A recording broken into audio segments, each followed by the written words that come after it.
Hello friend, नमस्कार। स्वागत है आपका हमारे यूट्यूब चैनल एग्जाम टारगेट 24 में। कैसे आप सभी? आई होप आप शानदार होंगे। इसमें हम बात करने वाले हैं बिहार शिक्षक भर्ती 2023 के लिए जो वैकेंसी आई हुई है, उसमें हम बात करेंगे जो कॉमन पोर्शन है हिंदी का, उसके लिए हम प्रैक्टिस सेट की बात कर रहे हैं। आज हमारा प्रैक्टिस सेट नंबर 1 है। और चलिए शुरुआत करते हैं आज के इस सेशन की। यदि आप PRT दे रहे हैं, जूनियर दे रहे हैं या फिर आप PGT दे रहे हैं, तो उसके लिए सभी के लिए जो कॉमन पोर्शन है हिंदी के लिए वो काफ़ी इंपॉर्टेंट है। और हिंदी में आपको 75 क्वेश्चन आएगा PRT में और 25 क्वेश्चन आएगा इंग्लिश में, जिसमें से आपको सिर्फ और सिर्फ 30% नंबर लाना है, यानी कि सिर्फ क्वालिफाई करना है। तो यदि आप अच्छे से हिंदी भी पढ़ लेते हैं तो भी आपका एग्जाम आराम से पेपर 1 क्लियर हो जाएगा। तो उसी को ध्यान में रखते हुए हम शुरुआत करते हैं आज के सेशन की। और ये सेशन इंपॉर्टेंट होगा सीटेट के लिए भी। यदि आप यूपी टेट दे रहे वाले हैं यूपी में, तो उसके लिए भी ये सेशन इंपॉर्टेंट होगा समान रूप से। तो चलिए शुरुआत करते हैं आज के इस महत्वपूर्ण सेशन की। लेते हैं आज का पहला क्वेश्चन। पंकज में कौन सा समास है? कर्मधारय, द्विगु, बहुव्रीहि या फिर द्वंद्व? तो पंकज में जो समास है वो हो जाएगा आपका बहुव्रीहि समास। कौन सा समास है? यह है बहुव्रीहि समास। ठीक है, ऑप्शन नंबर सी करेक्ट हो जाएगा। चलिए देख लेते हैं, आपका आंसर सी हो गया। अगला क्वेश्चन लेते हैं। अयोगवाह कहा जाता है, अयोगवाह कहा जाता है संयुक्त व्यंजन को, अनुस्वार एवं विसर्ग को, अल्प प्राण को या फिर महाप्राण को? तो किसको बोलते हैं अयोगवाह? अयोगवाह बोलते हैं अनुस्वार और विसर्ग को। ऑप्शन नंबर क्या हो जाएगा? बी बिल्कुल करेक्ट हो जाएगा। अनुस्वार और विसर्ग को ही क्या बोलते हैं? अयोगवाह बोलते हैं। ऑप्शन नंबर बी करेक्ट है। अगला क्वेश्चन लेते हैं। और अगला जो क्वेश्चन है, एक थोड़ा छोटा कर लेते हैं। हाँ, एक और अजगर लखी एक और मृगराय। एक और अजगर है ये, एक और अजगर और एक और अजगर। देखिए अब दिख रहा होगा। एक और अजगर लखी और एक और मृगराय, बिकल बटोही बीच ही परियो मूर्छा खाए। इन पंक्ति में प्रयुक्त रस कौन सा है? इसमें रस बताना है। क्या भयानक रस है, वीर रस है, करुण रस है या फिर रौद्र रस है? तो आपको देख के ही पता चल रहा है इसमें कौन सा होगा। इसमें होगा भयानक रस। कौन सा हो जाएगा? इसमें हो जाएगा, इसमें होगा भयानक रस। ऑप्शन नंबर ए करेक्ट हो जाएगा। ठीक है, अगला क्वेश्चन लेते हैं। से विभक्ति में निम्न में से किस कारक के लिए प्रयुक्त होता है? यानी कि से जो विभक्ति है वह किस कारक के लिए यूज होता है? संप्रदान कारक, कर्म कारक, करण कारक या फिर कर्ता कारक? तो आपने पढ़ा होगा कारक जो होता है, कर्ता ने कर्म को करण से, ठीक है, जो चिन्ह है कर्ता का चिन्ह क्या है? ने है, कर्ता का ने है, कर्म का को है, कर्ता ने कर्म को करण से, संप्रदान के लिए अपादान से। ये सभी कारक हैं, एक बार नोट कर सकते हैं आप। कर्ता ने, कर्ता का चिन्ह ने है, कर्म को, कर्म का को है, करण का से है, संप्रदान के लिए, कर्ता ने कर्म को करण से संप्रदान के लिए, अधिकरण में पे पर या ऊपर। इसका क्या हो जाएगा? कर्ता का हो जाएगा, सॉरी इसका हो जाएगा से, यानी कि सी, करण से का किसका विभक्ति है? करण का है। अगला प्रश्न लेते हैं। सूफी संतों की शैली कैसी है? गजल है, मनसवी है, तजुर्मा है? सूफी संतों की शैली कैसी है? गजल, मनसवी, सॉरी मसनवी या फिर तजुर्मा? ठीक है, करो।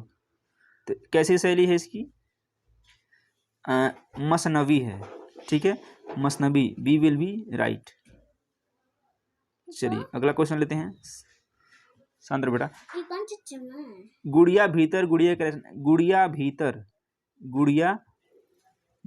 गुड़िया के रचनाकार कौन है? ये ध्यान रखिएगा। प्रभा खेतान, मैत्रेयी पुष्पा, उषा प्रियंवदा या फिर कृष्णा सोबती? गुड़िया भीतर गुड़िया, इसके रचनाकार कौन है? आइए देख लेते हैं। इस रचनाकार है Maitreyi Pushpa. Option number B हो जाएगा। कौन है? Maitreyi Pushpa, B will be correct. अगला क्वेश्चन लेते हैं। 100 अजान, इस एक है 100 अजान की एक सुजान की, इसमें रचनाकार कौन है? बताना है। बालमुकुंद गुप्त, बालकृष्ण भट्ट, सरदार पूर्ण सिंह या फिर बद्री नारायण चौधरी? तो 100 अजान की और एक सुजान की इसके जो रचनाकार हैं ये कौन है? ये देख लेते हैं। ये हैं बालकृष्ण भट्ट। कौन है? ये हैं Balkrishna Bhatt. Option number B बिल्कुल करेक्ट है। चलिए अगला क्वेश्चन लेते हैं। गोस्वामी तुलसीदास का निधन वाराणसी के किस घाट पर हुआ था? ये आपको पता होगा। राम घाट, अस्सी घाट, मणिकर्णिका घाट या फिर दशाश्वमेध घाट। तो तुलसीदास का जन्म कहाँ हुआ था? अस्सी घाट पे हुआ था। ऑप्शन नंबर बी करेक्ट हो जाएगा। 80 घाट पर तुलसीदास का जन्म हुआ था, सॉरी मृत्यु हुआ था। अगला क्वेश्चन, भक्तमाल के रचनाकार कौन है? विष्णुदास, केशवदास, सूरदास या फिर नाभादास। भक्तमाल की रचनाकार कौन? नाभादास। डी ऑप्शन क्या है? करेक्ट है। कौन सा वाक्य शुद्ध है? शुद्ध बताना है, इसमें से वाक्य कौन सा शुद्ध है? गलियों को चौड़ा करना, परशुराम के क्रोध आदमी ने क्षत्रियों को जला दिया, वृक्षों पर कोयल कूक रही है, या फिर डी है खेतों में लंबे लंबे घास उग आए। कौन सा वाक्य शुद्ध बताना है इसमें? जब भी आप एग्जाम देने जाएंगे तो वहाँ पर शुद्ध और अशुद्ध वाक्य का ध्यान रखेंगे। इसमें पूछा गया शुद्ध वाक्य कौन सा है, तो आइए देख लेते हैं कौन सा है। गलियों को चौड़ा करना, ऑप्शन नंबर ए वाला क्या है? करेक्ट है। गलियों को चौड़ा करना शुद्ध वाक्य है। अगला क्वेश्चन लेते हैं, विद्यार्थी में कौन सी संधि है? विद्यार्थी में संधि बताना है, क्या गुण संधि है, वृद्धि संधि है, यण संधि है या फिर दीर्घ संधि है? तो विद्यार्थी क्या होता है? विद्या